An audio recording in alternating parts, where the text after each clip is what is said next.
Hey Raiders, Jacko here with another Raid Shadow Legends video.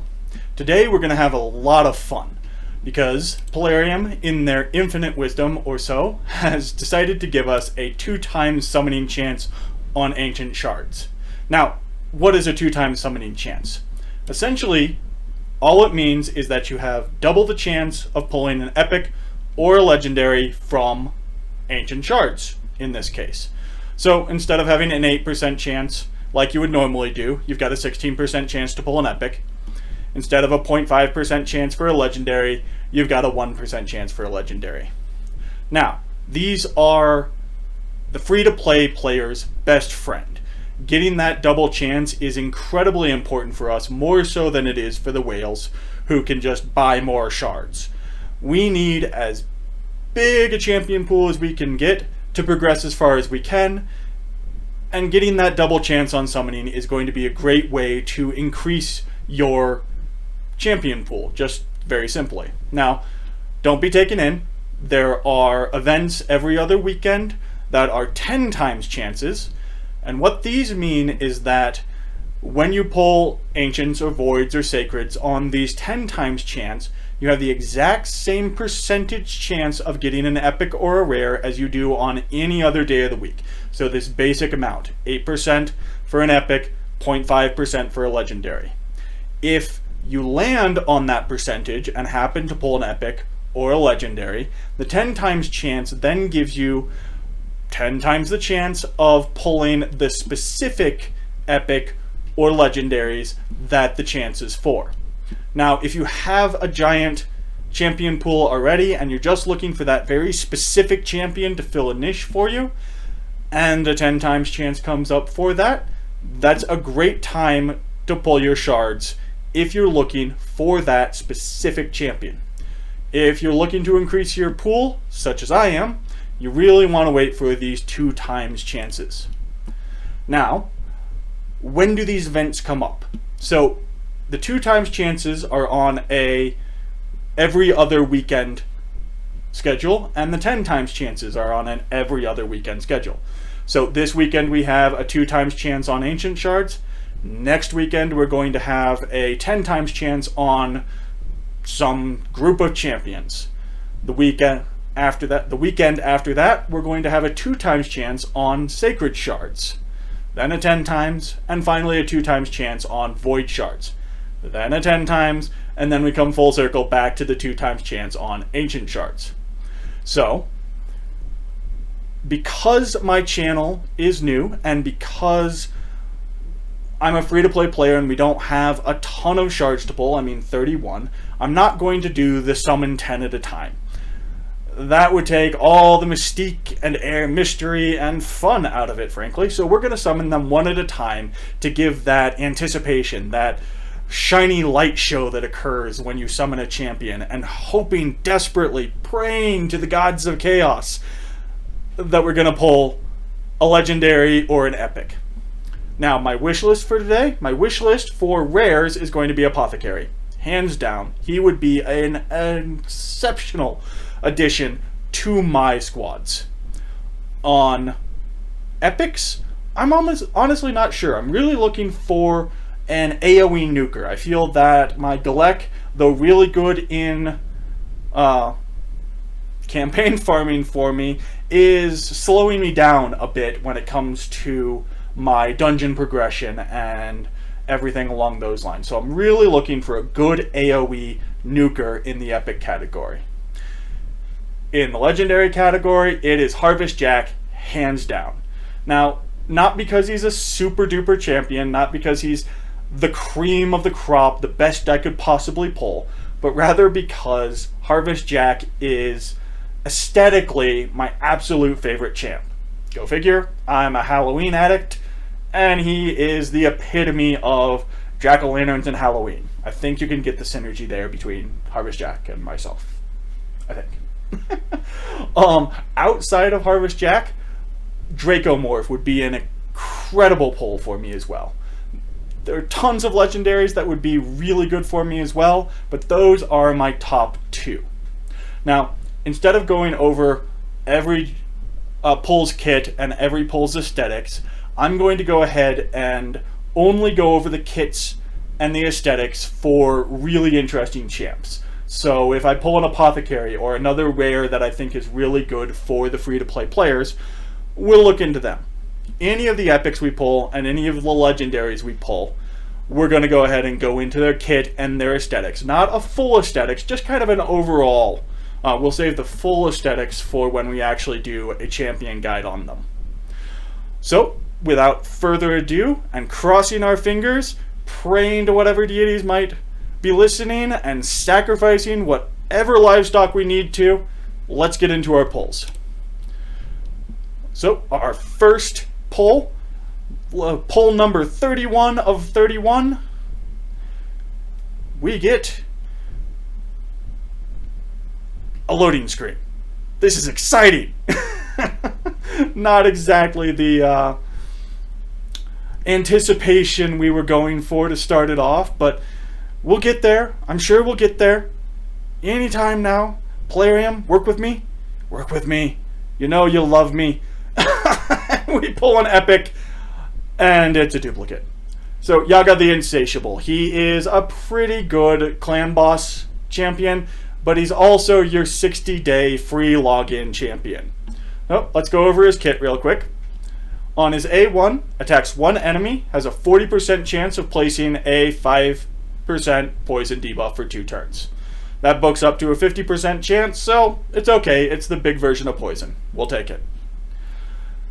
Hungering Plague on his A2, attacks one enemy 2 times. Each hit has a 50% chance of placing a 5% poison debuff for 2 turns. That books up to 75% chance. So more poison, aka more clan boss love. And on his A3, we have Rot from Within. Attacks one enemy. Damage increases by 25% against targets under a poison debuff. So, all in all, so-so champion. Honestly, Frozen Banshee is a much better poisoner for your clan boss team. In terms of aesthetics, he's got some interesting armor. I mean, he's got a nice gut thing. His pauldrons are actually pretty good. He's got upper arm armor. Look at me talk today. The weapon is beautiful in my opinion. I love the runic carvings on it, and it's a kind of a variation on a Japanese tetsubo, which is essentially a 2-handed mace.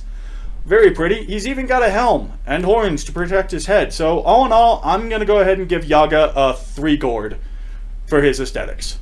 Let's see what we got next. This could become a very long video if Plarium decides to give me a lot of epics. Oh, we got a rare. And we pull Temptress. Not going to go into Temptress. Nice aesthetic, though. Next up.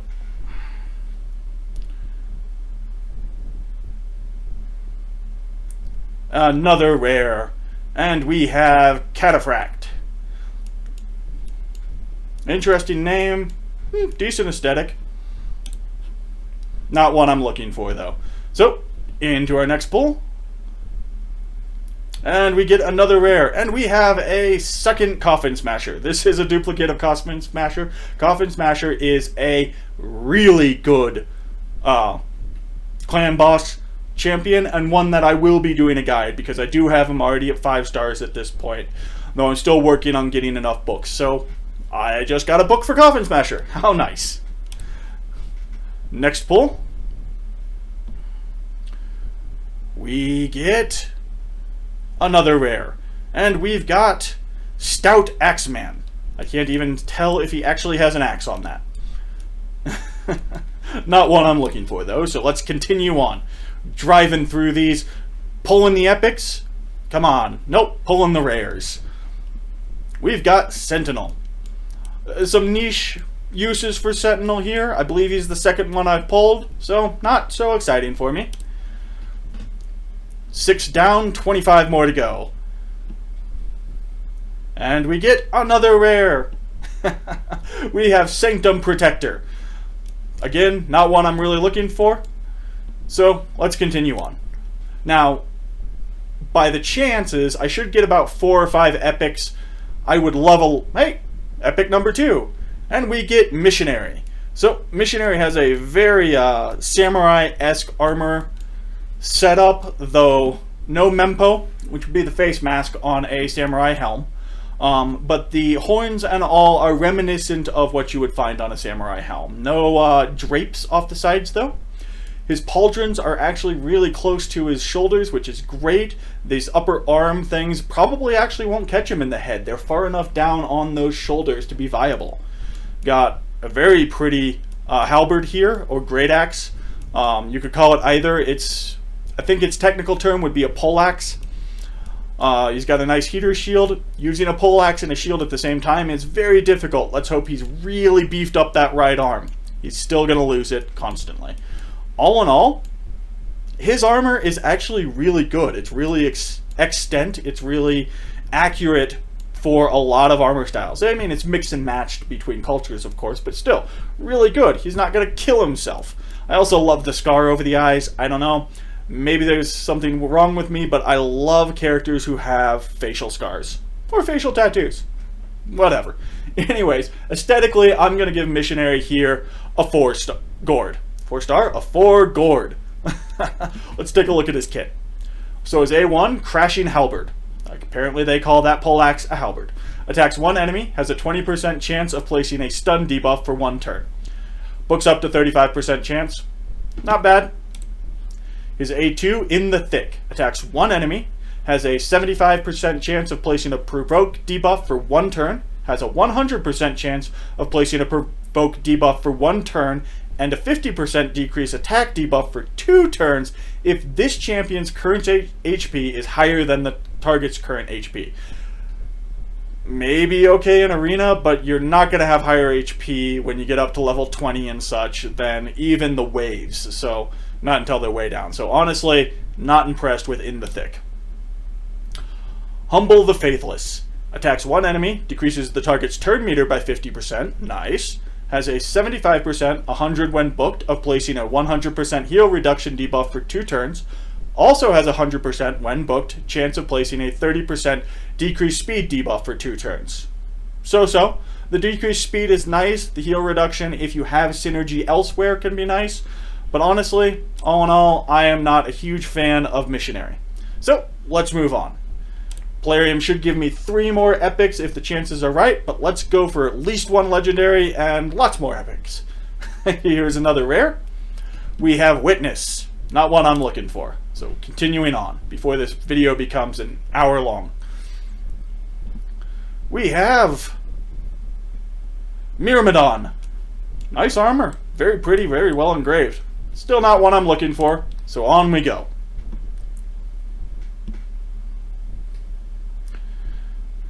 And another rare to bolster our ranks, we have Ironclad. Again, not one I'm really interested in. His armor is interesting to say the least, but we'll continue on. Another rare, we've got Anointed.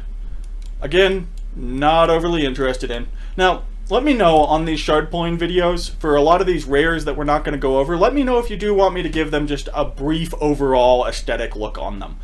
Some of them have some really interesting looks that we don't see in the higher tiers, so let me know. Death Chanter, again, not what I'm looking for. Pretty badass looking orc though. Getting close to that halfway point here, and we pull another rare with Magus. I'm pretty sure Magus is part of the Razin fusion, if I remember correctly. Don't quote me on that. But still not one I'm really interested in. Moving on.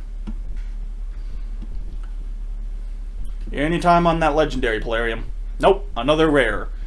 And we have Blood Painter, who apparently paints himself with blood. That's actually pretty cool. It's a little bit like the a little bit like the Red Cap legends. He seems to bathe himself in the blood of his enemies. Continuing on. Anytime, Polarium. Anytime. For another rare, apparently. We have Fleshmonger. Has some uses here and there. Not one I'm going to go over here, but we might do a video on him down the line. Definitely has a butcher kind of look to him. So we're over halfway done. 15 pulls left to go. And we come across another rare. And we have my mouth's not working. Adjudicator. Not what I'm looking for again. Continuing on. Look at the blue explode. And we have another epic. Very cool. And it's Steel Skull. Steel Skull is a really good champion. Very viable in a lot of different places.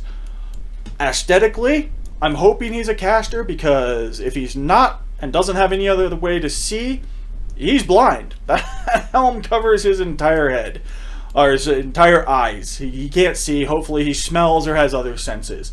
The crest behind it is interesting, would get in the way of combat in general.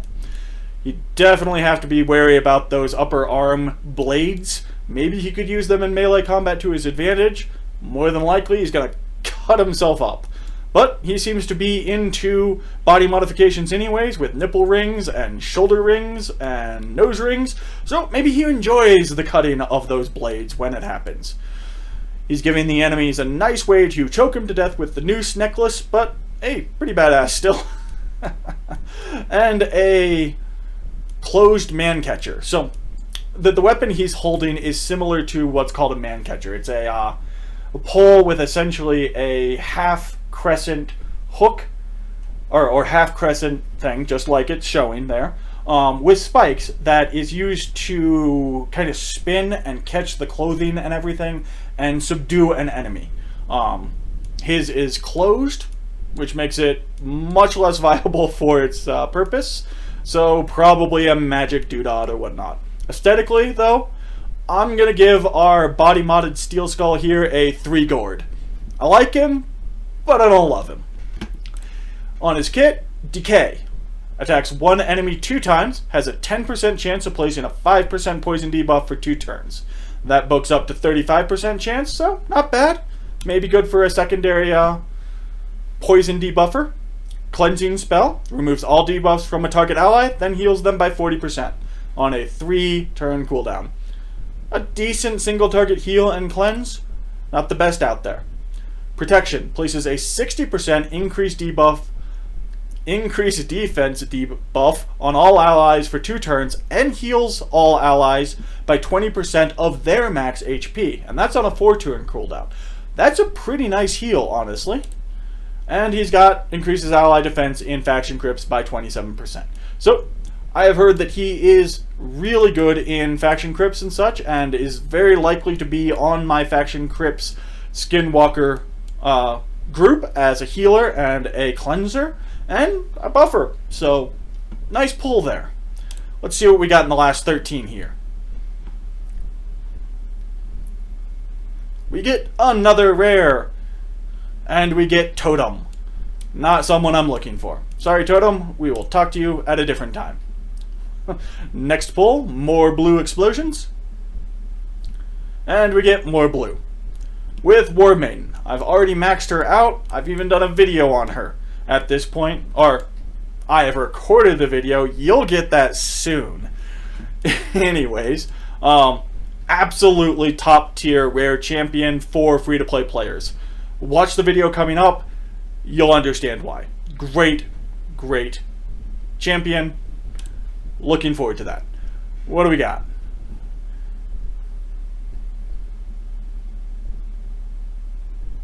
Next up, we got some more blue in Roughstone. One of the new champions for the Winter Fusion that happened for Pixneal. Pretty good rare. I've already got one on the back burner ready to be built and everything. But, so, a duplicate. Unfortunately sad. We're down to our last 10 pulls. The last third here. Plarium, you've got 3 more epics to go to be on point. You know you want to. And a rare. With crossbowmen. Not even. Let's keep going.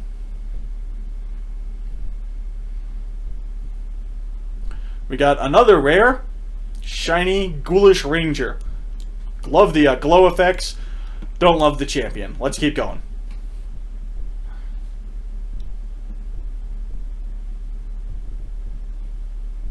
And another rare in Ogren Jailer. Has the same skin as a Cult Brawler, nowhere near as cool as a Cult Brawler. So sadly, not what we're looking for. 7 more to go. May my luck be good. Anytime now. And another blood painted. That's just kind of rude. 6 more to go. Drawing again.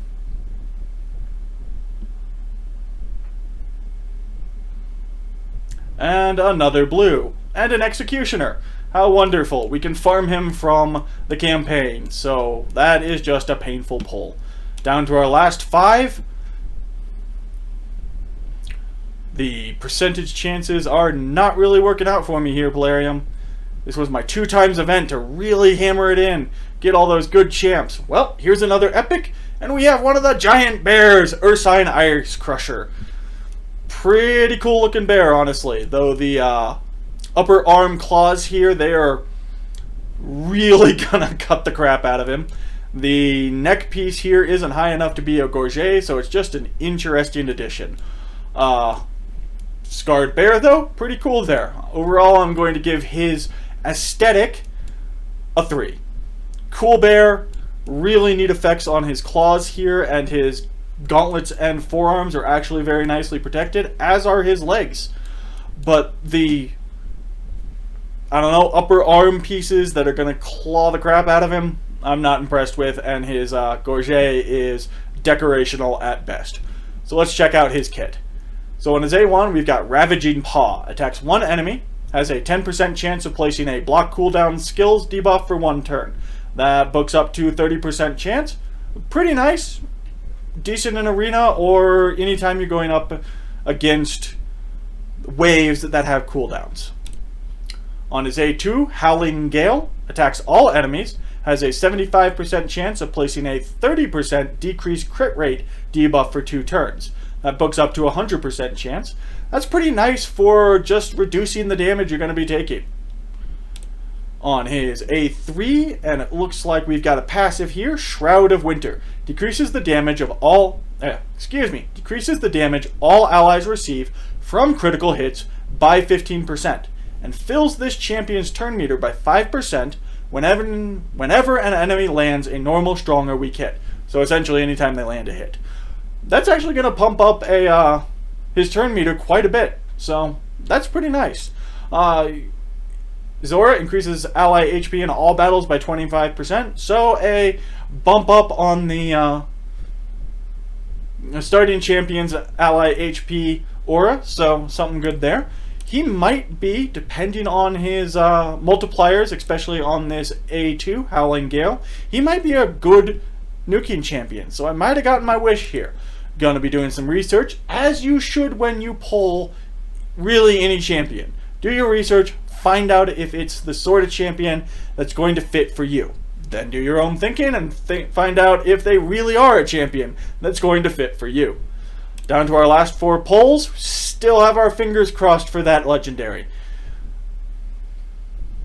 And we get a rare. And we get a duplicate with rare with Death Chanter. How nice.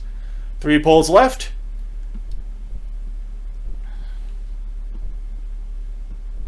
And we get another epic. And we get a glowy Zeleta. This is actually a great pull. Zeleta is a very good champion, and we'll see why. Aesthetically, he's got pretty typical mage equipment, I would say. Some nice leather protections on the hip, nice leather drape.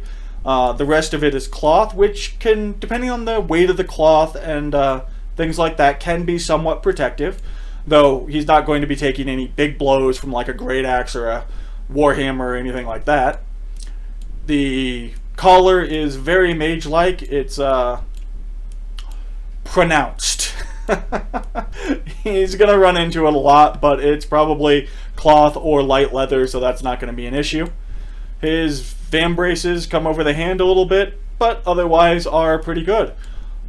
The spiky horn claw blade thingies on the head are definitely interesting, but again, he's a caster. He's going for image, not functionality. So, pretty nice, and this staff could be a casting staff, or it could be a bludgeoning weapon, essentially a warhammer, if you will, two-handed mace, something along those lines. So all in all, given the lich aesthetic and the glowing pieces, especially the face, that glow in the face is really neat.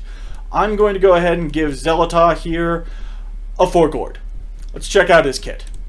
So on his A1, attacks one enemy, has a 15% chance of placing sleep debuff for 1 turn. Nah. It does book up to 15, 25, 35, 40% chance, so a decent chance. His A2 places a shield buff on all allies to 20% of this champion's max HP for 3 turns, and places a 15% continuous heal buff on all allies for 2 turns on a 4-turn cooldown. That's a really solid shield in armored scales, and a little bit of a heal buff. So if you're lacking a shield champion or creating a need for shields, one of the new Doom Boss towers requires shields, this is a good ability. Very nice. His A3 attacks all enemies, has a 50% chance, 60, 70, 75% chance of placing a sleep debuff for 1 turn, has a 75, booked up to 100 chance against enemies under debuffs. So that's some pretty nice crowd control, provided you're not using anybody else on auto who has AoEs, as that will break the sleep. If you're doing single target hits, he can be a good AoE, a good crowd control champion for you. It'll be interesting to see how the multipliers work out on this. I don't have any even halfway decent crowd control champs. No real provokes, nothing along those lines. So Zeleta is definitely going to be one I look to build out to fit that crowd control niche, as well as he brings the shield and a little bit of the healing. So I'm excited about this pull, I have to say. His aura increases ally resist in arena battles by 70%. So pretty good if you're building a resist team in arenas too. I am happy with that. We're down to our last 2 pulls. Do you think we can pull a legendary? Let's find out.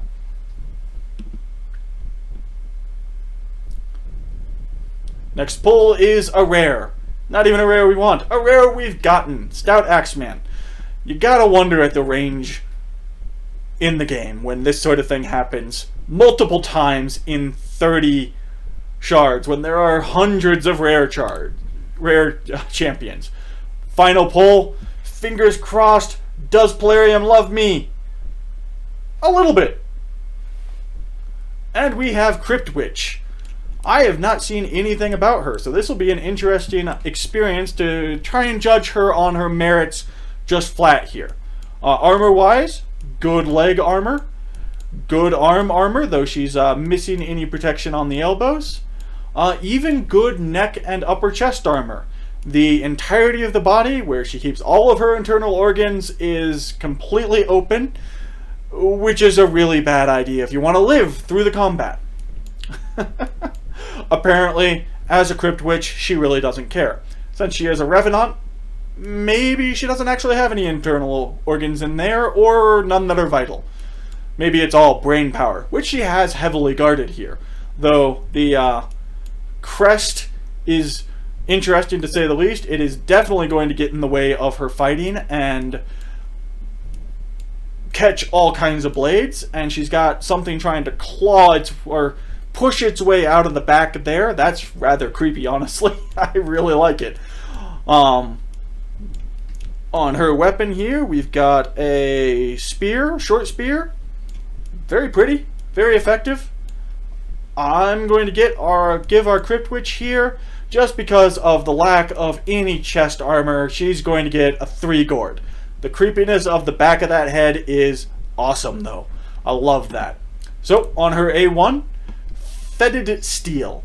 Ascended skill attacks one enemy, deals 30% more damage if the target has any buffs, and will ignore shield and block damage buffs. Nice for an A1. I'm liking it so far. Dismantle. Attacks 2 times at random, has a 75% chance of placing a 60% decreased defense debuff for 2 turns. That books up to 100%, but it's 2 times at random. It's not an AoE, though it is on a 3-turn cooldown, so not a great defense down, decreased defense skill. There are much betters out there, War Maiden being one of them that is going to be far superior to Dismantle. On her A3, we have Not So Fast. Attacks one enemy, will ignore 50% of the target's defense if the target is faster than this champion. So we want to build a slow champion to utilize this? That just seems counterintuitive to the entire Raid Shadow Legends meta. So honestly, not a huge fan of this. Unless her multipliers are through the roof, she's not a epic champion that I'm even going to look to build. Her aura increases ally speed in faction crypts by 20%. So there you go. Percentage wise, I got 4 epics, which since the average for 30 at a 16% would be 4.8 or thereabouts. It's so-so. We didn't get any legendaries with it, which is sad. Epic Jack will have to wait. I hope you enjoyed this shard pulling extravaganza as much as I did. I've got some really interesting champs that I get to look into building here, and we'll have guides on down the way. So if you enjoyed the content, please remember to like, subscribe, and toll that bell. It really does help me out. And we'll see you next time on Jacko's Raider Rants. Have a great day. Bye.